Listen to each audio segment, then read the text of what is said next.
So ayun guys, ito na pala yung natapos kong dugtungan ng wire.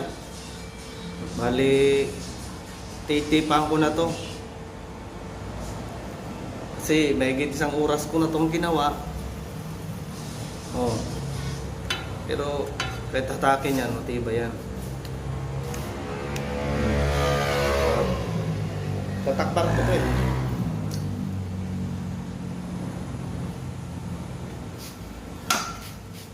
So ayun, dapat pag nag-tape, laging may pasobra.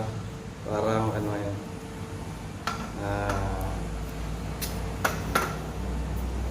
Basta, hayaan nyo na.